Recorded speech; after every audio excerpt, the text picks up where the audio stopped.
유 선생의 구속사 천국열차, 유도수 목사님의 신구약 성경 파노라마를 낭독하는 시간입니다. 지금은 욥기 파노라마 마지막 장 42장의 두 번째 시간입니다. 둘째 단원 7절에서 9절 너에게 갚지 아니하리라. 둘째 단원의 중심점은 그리고 욥기의 중심점도 단연 번제에 있습니다. 번제란 제물이 대신 죽음을 의미하는데 너에게 갚지 아니하고 제물로 대신 담당하게 하시겠다는 뜻입니다. 4. 여호와께서 욥에게 이 말씀을 하신 후에 대만 사람 엘리바스에게 이르시되 내가 너와 너의 두 친구에게 노하노니 이는 너희가 나를 가리켜 말한 것이 내 종 욥의 말같이 정당하지 못함이니라 하십니다. 7절. 기억 7절은 두 마디로 되어 있는데 첫째는 노하나니 하신 진노입니다. 하나님 무엇에 대하여 진노하시는가? 죄입니다. 그래서 둘째는 정당하지 못함이라 즉 옳지 않다고 말씀하십니다. 이는 큰 일이 난 문제입니다. 그날에 하나님께서 나를 가리켜 말한 너의 설교가 정당하지 못하다 하시면서 진노하신다면 어떻게 되겠는가를 생각해 보시기를 바랍니다. 내가 너희를 도무지 알지 못하니 불법을 행하는 자들아 내게서 떠나가라 하리라 하십니다. 마태복음 7장 23절. 그렇다면 세 친구의 변론이 어떤 점에서 정당하지 못한 것인가? 욥이 특정한 죄를 범한 것이 아니었는데도 정죄했기 때문이라고 말할 것입니다. 그런 뜻도 배제할 수는 없습니다. 그러나 저들이 욥을 정죄하게 된 것은 저들의 구원 간에 결함이 있었기 때문입니다. 니은 이를 이해하기 쉽게 말씀을 드린다면 세 친구들은 마치 주님 당시의 제사장, 서기관, 장로, 바리새인들과 같은 잘못을 범했던 것입니다. 저들이 욥을 정죄한 것은 율법적인 관점입니다. 세 친구들의 말에는 버릴 말이 하나도 없습니다. 그러나 그 말로는 정죄만 할 뿐 시험에 빠진 자를 구원해 줄 수가 없었던 것입니다. 그래서 너희는 거짓말을 지어내는 자요 다 쓸데없는 의원인이라 한 것입니다. 13장 4절. 이런 구원관의 잘못을 지적하신 것이 탕자의 비유입니다. 탕자의 형은 내가 여러 해 아버지를 섬겨 명을 어김이 없거늘 내게는 염소 새끼라도 주어 나와 내 벗으로 즐기게 하신 일이 없더니 했습니다. 누가복음 15장 29절. 큰아들은 염소 새끼를 바라고 일을 했단 말인가? 하나님께서 누가 먼저 내게 주고 나로 갚게 하였느냐 하신 말씀은 41장 11절. 이런 신앙관의 잘못을 염두에 두고 하신 말씀이었던 것입니다. 디귿 한 가지 예를 들어 더 말씀을 드리겠습니다. 알렉산드리에서 난 아볼로라 하는 유대인이 에베소에 이르니 이 사람은 학문이 많고 성경에 능한 자라. 그가 일찍 주의 도를 배워 열심히 예수에 관한 것을 자세히 말하며 가르치나 합니다. 그러나 무엇이 문제인가? 그의 결함이 무엇인가? 유한의 세례만 알 따름이라. 그래서 브루스길라와 아굴라가 듣고 데려다가 하나님의 도를 더 자세히 풀어 이르더라 합니다. 사도행전 18장 24절에서 26절.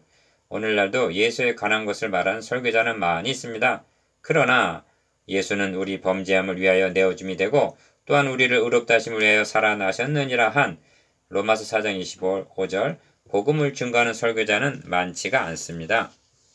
리을 욥과 친구들 간의 변론 부분을 상고해 보면 표면적으로는 세 친구들의 말이 옳고 경건하게 보이고 욥은 반항아처럼 여겨집니다. 그런데 어찌하여 하나님은 너희가 나를 가리켜 말한 것이 내 종 욥의 말같이 정당하지 못함이니라 하고 7절 욥의 손을 들어주셨는가? 잘못은 윤리에 있는 것이 아니라 나를 가리켜 말한 즉 신학적인 오림을 주목해야만 합니다.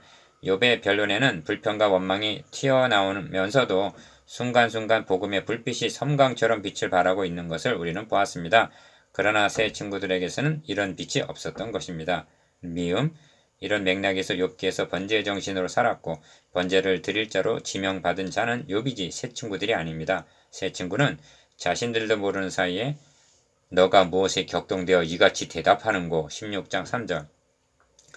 내가 너의 생각을 알고 너희가 나를 해하려는 계알도 아노라 한 21장 27절. 사탄의 하수인 노릇을 했던 것입니다. 5. 그런즉 너희는 수송아지 7과 수양 7을 취하여 내 종 욥에게 가서 너희를 위하여 번제를 드리라 명하십니다. 8절 상반절.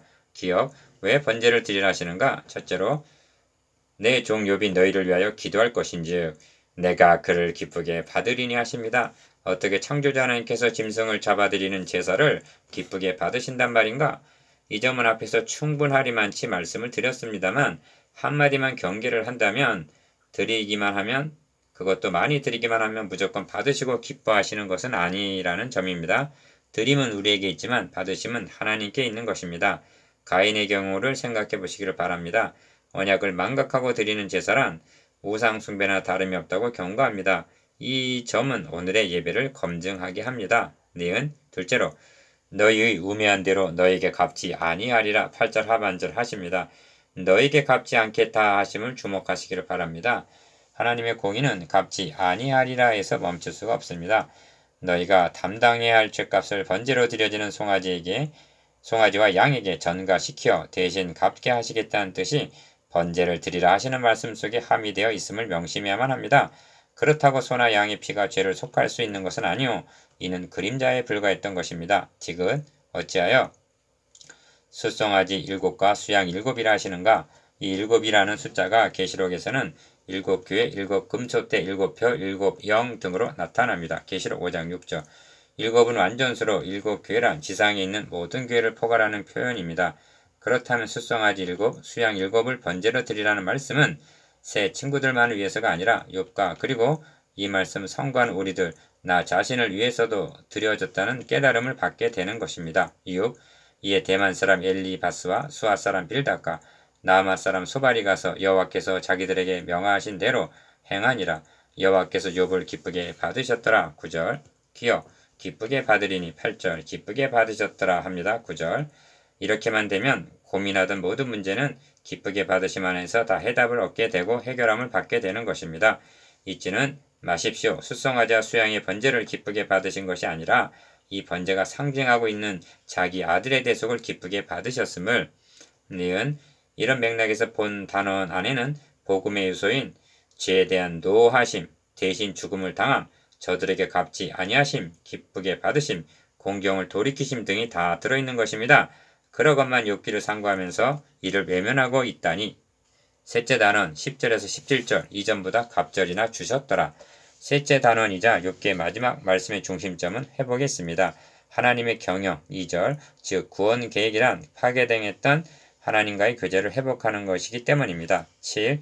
욥이 그 벗들 위하여 빌매 여호와께서 욥의 공경을 돌이키시고 욥에게 그전 소유무다 갑절이나 주신지라 합니다. 10절 기억 7절 8절 안에는 하나님께서 욥을 내 종 욥이라 부르시는 말이 4번이나 등장합니다. 1장과 2장에서도 내 종 욥이라 부르십니다. 1장 8절, 2장 3절. 그러면 하나님의 종 욥은 무슨 직무를 수행하고 있는가? 1장에서 가족을 위하여 번제를 드리는 제사장 직무를 수행하는 것으로 등장합니다.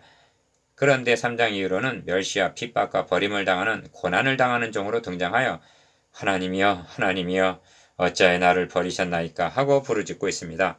니은 그렇다면 하나님께서 욥에게 회복시켜 주신 첫째가 무엇인가?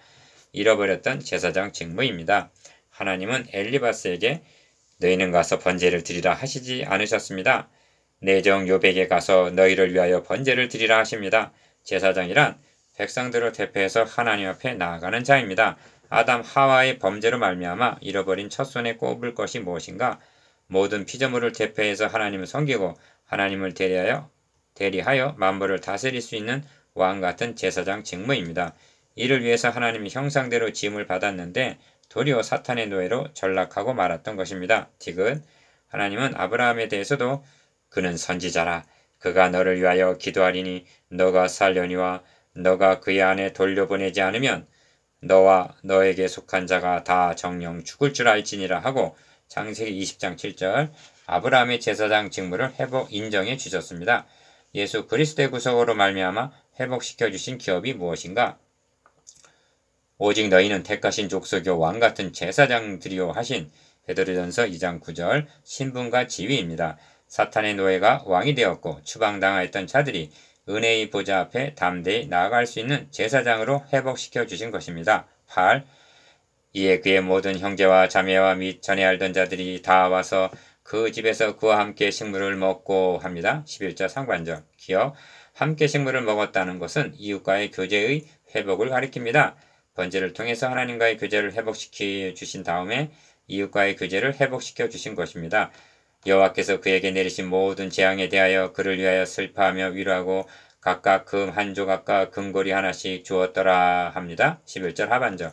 니은 여호와께서 욥의 모년의 복을 주사 처음 복보다 더하게 하시니 그가 양 1만 4천과 약대 6천과 소 1천 결의와 암나기 1천을 두었고 12절 즉 갑절로 10절 회복시켜 주셨습니다. 이를 문자적인 갑절로 한정할 이유가 없습니다. 왜냐하면 그리스도께서 드려주실 번제를 통한 회복은 아담 하와가 잃어버렸던 원상 회복이 아니요 그렇다고 갑절 회복도 아니요 우리가 흙에 속한 자의 형상을 입은 것 같이 또한 하늘에 속한 자의 형상을 입으리라 한 말로 고린도전서 15장 49절 다할 수 없는 회복이기 때문입니다. 9. 전국 중에 욥의 딸들처럼 아리따운 여자가 없었더라. 15절 상반절라고 한 말씀이 이를 상징적으로 나타내주고 있습니다. 9. 기어 욥의 딸이 아니라 하나님께서 여러분의 형상을 얼마나 아름답게 변화시켜 주실 것인가를 생각해 보시기를 바랍니다. 사도 바울은 우리가 다 수건을 벗은 얼굴로 거울을 보는 것 같이 주의 영광을 보매 저와 같은 형상으로 하여 영광으로 영광에 이르니 곧 주의 영으로 말미암음이니라 합니다. 고린도후서 3장 18절. 니은 그리고 그 아비가 그들에게 그 오라비처럼 산압을 주었더라 합니다. 15절 하반절. 썩지 않고 더럽지 않고 쇠하지 아니하는 기업을 있게 하시나니 곧 너희를 위하여 하늘에 간직하신 것이라 합니다. 베드로전서 1장 4절. 디귿 그 후에 욥이 140년을 살며 아들과 손자 4대를 보았고 나이 늙고 기한이 차서 죽었더라. 16절 17절 하고 욥기는 해피엔딩으로 마치고 있습니다. 그러나 구약의 한계는 죽었더라. 이고 신약성경은 다시 사망이 없고 애통하는 것이나 곡하는 것이나 아픈 것이 다시 있지 아니하리니 처음 것들이 다 지나갔음이러라 하고 계시록 21장 4절 마치고 있습니다. 그런 후에 다 이루었다 하십니다. 욥은 이를 바라보았기에 주께서는 무소불능하시오며 무슨 경영이든지 못 이루실 것이 없는 줄 아오니 하고 42장 2절 고백한 것입니다. 너희 속에 착한 일을 시작하신 이가 그리스도 예수의 날까지 이루실 줄을 우리가 확신하노라. 빌립보서 1장 6절 언약하신 바를 이루실 것을 믿는 것이 믿음입니다. 그리고 우리에게 남은 한 가지 약속은 내가 다시 와서 너희를 내게로 영접하여 나 있는 곳에 너희도 있게 하리라 하신 재림입니다.